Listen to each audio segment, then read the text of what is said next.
Punuan na ang mga bus na biyaheng probinsya ngayong long weekend. Ang ilang biyahero kumunot ang noo sa haba ng pila sa terminal. Live mula sa Parañaque Integrated Terminal Exchange, nasa frontline ng balitang yan si Ian Suyu. Ian, ano na bang sitwasyon dyan?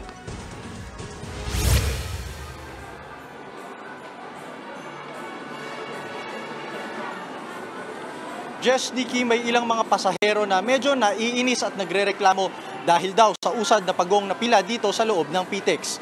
Pero kasabay ng dagsa ng mga tao,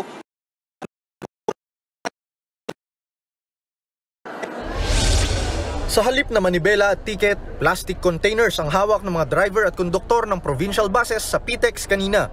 Nasa 100 sa kanila ang isinailalim sa random drug testing bago bumiyahe. Wala namang nagpositibo. Kasabay niyan, nagsagawa ng joint inspection ng mga opisyal ng MMDA, DILG at NCRPO. Kabilang sa mga sinilip nila ang mga waiting area sa terminal para sa mga uuwi para sa eleksyon at undas. Kami po ay naghahanda kasama po ng pamunuan ng PITX, yung iba pong mga bus companies. Ay nakikipag-ugnayan din po tayo para paghandaan yung sabay-sabay naman na pagbalik sa Metro Manila. Ayon sa pamunuan ng PTEX, mas maraming pasaherong dadagsa ngayong Sabado. Mula sa 143,000 kahapon, posibleng pumalo raw ito sa 160,000. Posible pa yang dumami sa mga susunod na araw. Malaking tulong naman daw na pinayagan ng Malacanang na mag-work from home ang mga empleyado ng gobyerno at asynchronous classes ang public school sa October 31. Hindi natin mararanasan yung sobrang siksikan kasi nga dahil sa haba ng pagbabakasyon na spread out yung kanilang pagbabiyahe. So I think manageable naman yung situation. Pero hindi rin naiwasan na may ilang pasaherong nagreklamo dahil sa usad pagong na pila. Isa riyan si Elvira na pauwi ng Albay. Sobrang tagal po. Nakarating po kami dito 10, tapos ang biyahe namin 4. Hindi pa po kasi masyadong maraming pasahero. Pero ganun pa rin po. Mahirap na din po talaga sobrang haba po ng pila.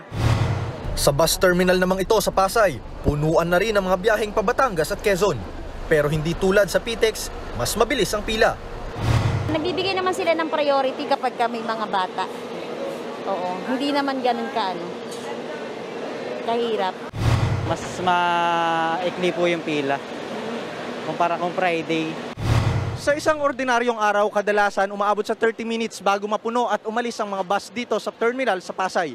Pero dahil dagsa ang mga tao ngayong long weekend, umaabot na lang sa 5 hanggang 10 minuto bago lumarga ang mga bus rito. Ayon sa management ng terminal, nasa 300 buses ang dinispatch para sa long weekend. Sapat daw yan para serbisyohan ang higit 300,000 pasaherong posibleng bumiyahe sa terminal.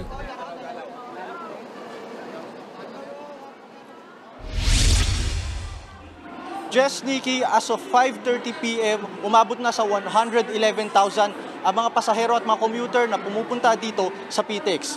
At paalala natin sa ating mga kapatid, mag-book ng maaga para maiwasan ang hassle sa pagbiyahe. Nag-uulat mula sa PTEX, maraming salamat, Ian Suyu. Mga kapatid, Jess De Los Santos po. Iba na ang may alam at may pakialam sa panahon ngayon. Para sa tuloy-tuloy na balitaan sa Frontline kahit weekend, mag-follow at mag-subscribe sa social media pages ng News 5.